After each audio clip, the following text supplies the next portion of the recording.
ई अध्यापक आपका स्वागत करता है। नमस्कार प्यारे बच्चों, कैसे हैं आप? आशा करती हूँ अच्छे होंगे। आज हम करेंगे एक तिनका के प्रश्नोत्तर। तो चलिए शुरू करते हैं। इसका पहला प्रश्न है, नीचे दी गई कविता की पंक्तियों को सामान्य वाक्य में बदलिए। जैसे एक तिनका आँख में मेरी पड़ा को मेरी आँख में एक तिनका पड़ा, मूठ देने लगे कपड़े की तो लोग कपड़े की मूठ देने लगे। इसी तरह से एक दिन जब था मुंडेर पर खड़ा, लाल होकर आँख भी दुखने लगी, ऐंठ बेचारी दबे पाँवों भगी, घ है जब किसी डब से निकल तिनका गया। तो ये सभी कविता की पंक्तियाँ हैं, आपको इनको सिंपल लाइंस के अंदर बताना है। तो इसके लिए उत्तर होगा, ऊपर दी गई पंक्तियों को सामान्य वाक्य के रूप में इस तरह लिखा जा सकता है। एक दिन जब मैं छत की मुंडेर पर खड़ा था, ख आँख भी लाल होकर दुखने लगी, ग बेचारी ऐंठ दबे पाँव भागी, घ किसी तरह आँख से तिनका निकल गया। अब हम बढ़ते हैं अगले प्रश्न की ओर। तो अगला प्रश्न होगा प्रश्न 2, एक तिनका कविता में किस घटना की चर्चा की गई है जिससे घमंड नहीं करने का संदेश मिलता है? उत्तर है, एक दिन का कविता में कवि ने एक दिन की घटना की चर्चा की है जब वह अपने ऊपर घमंड करने लगता है और खुद को सर्वश्रेष्ठ समझने लगता है। तभी अचानक कहीं से एक तिनका उसकी आंख में आ गिरता है जिससे उसे बहुत तकलीफ हुई और उसकी आंख लाल हो गई। तो ये था इस प्रश्न का उत्तर। बड़ी मुश्किल से वो तिनका कवि की आंख से निकला और तब कवि को महसूस हुआ कि मेरा घमंड तोड़ने के लिए तो एक नन्हा तिनका ही काफ़ी है। इसलिए एक तिनका कविता के जरिए उन्होंने हमें भी घमंड ना करने का संदेश दिया है। प्रश्न 3, आंख में तिनका पड़ने के बाद घमंडी की क्या दशा हुई? उत्तर है, आँख में तिनका पड़ने के बाद घमंडी की आँख में दर्द होने लगा और उसकी आँखें लाल हो गई। वह दर्द से कहराने लगा और बेचैन हो गया। प्रश्न 4, घमंडी की आँख से तिनका निकालने के लिए उसके आसपास लोगों ने क्या किया? उत्तर, घमंडी की आँख से तिनका निकालने के लिए उसके आसपास के लोगों ने कपड़े की एक मूठ बनाई और उससे घमंडी की आंख का तिनका निकालने की कोशिश करने लगे। प्रश्न 5, एक तिनका कविता में घमंडी को उसकी समझ ने चेतावनी दी, ऐंठता तू किस लिए इतना रहा, एक तिनका है बहुत तेरे लिए। इसी प्रकार की चेतावनी कबीर ने भी दी है, तिनका कबहू न नी दिए, पाँव तले जो होए, कबहू उड़ी आँखियन परे, पीर घनेरी होए। इन दोनों में क्या समानता है और क्या अंतर है, वो लिखिए। इसका उत्तर है, दोनों में समानता यह है कि दोनों ही काव्यांशों में तिनके का प्रयोग उदाहरण देने के लिए किया गया है। दोनों काव्यांशों में अंतर यह है कि पहले काव्यांश में कवि हरिऔध जी हमें घमंड न करने की शिक्षा दे रहे हैं, जबकि दूसरे काव्यांश में कबीरदास जी कह रहे हैं कि हमें कभी किसी को अपने से नीचा या तुच्छ नहीं समझना चाहिए।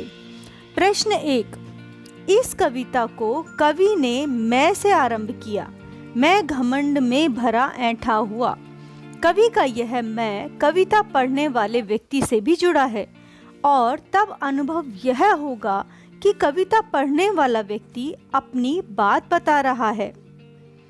इसका उत्तर होगा, यदि कविता में मैं की जगह वह या कोई नाम लिख दिया जाए तब कविता के वाक्यों में बदलाव आ जाएगा। कविता में मैं के स्थान पर वह या कोई नाम लिखकर वाक्यों के बदलाव को देखिए और कक्षा में पढ़कर सुनाइए। तो इसको मैंने वह यूज़ किया है। वह घमंडों में भरा ऐंठा हुआ, एक दिन जब था मुंडेर पर खड़ा, अचानक दूर से उड़ता हुआ, एक तिनका आँख में उसकी पड़ा। वह झिझक उठा, हुआ बेचैन सा, लाल होकर आँख भी दुखने लगी। मूठ देने लोग कपड़े की लगे, ऐंठ बेचारी दबे पाँव भगी। जब किसी डब से निकल तिनका गया, तब उसकी समझ ने यों उसे ताना दिया, ऐंठता तू किस लिए इतना रहा, एक तिनका है बहुत तेरे लिए।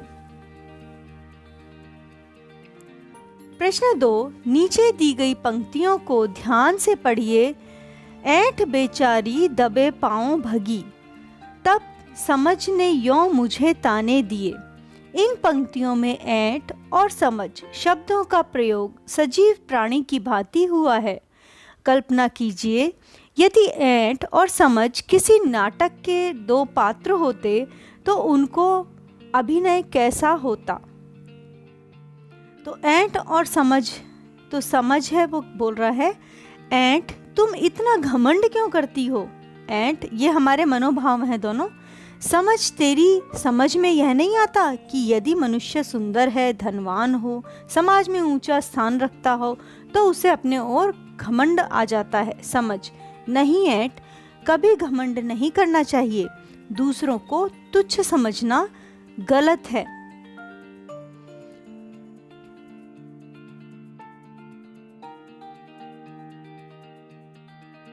इतने में ऐंठ की आंख में एक तिनका उड़कर पड़ गया।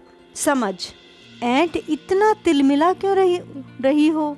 ऐंठ, न जाने कहां से आंख में तिनका आकर पड़ गया है, मैं तो बहुत बेचैन हो रही हूँ। समझ, अब तुम्हारा घमंड कहाँ गया, एक छोटे से तिनके से तिलमिला उठी। ऐंठ, मुझे क्षमा करो समझ, अब मैं कभी अपने पर घमंड नहीं करूंगी।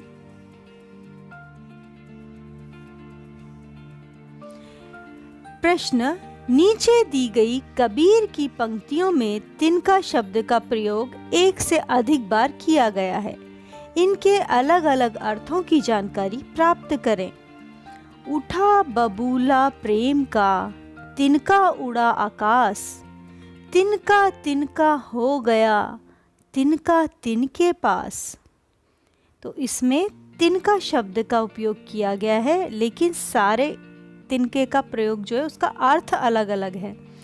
इसका अर्थ है, जिस प्रकार हवा के झोंके से उड़कर तिनके आसमान में चले जाते हैं और सभी तिनके बिखर जाते हैं, उसी प्रकार ईश्वर के प्रेम में लीन हृदय सांसारिक मोह से मुक्त होकर ऊपर उठता है।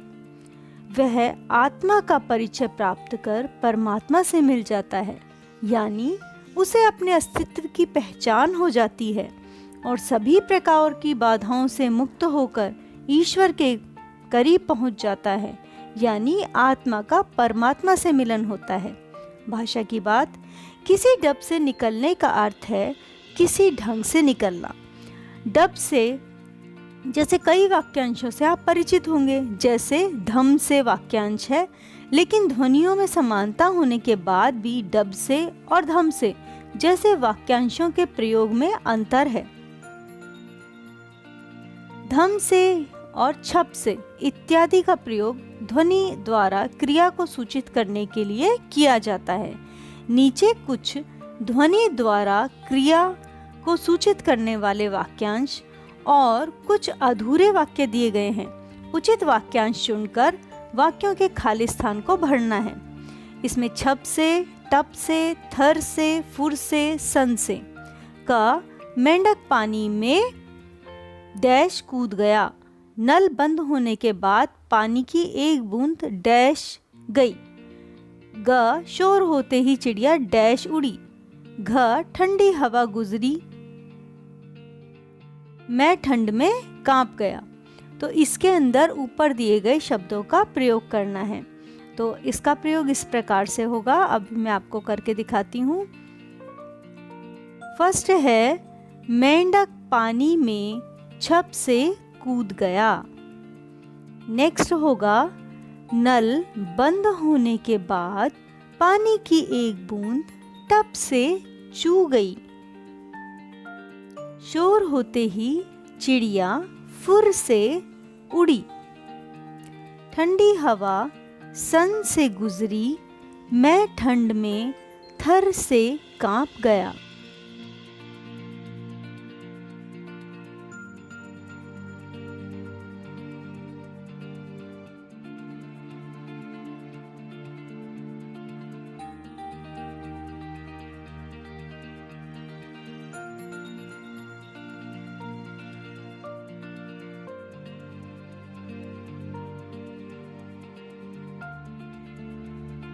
हमारे चैनल को सब्सक्राइब करना ना भूलें।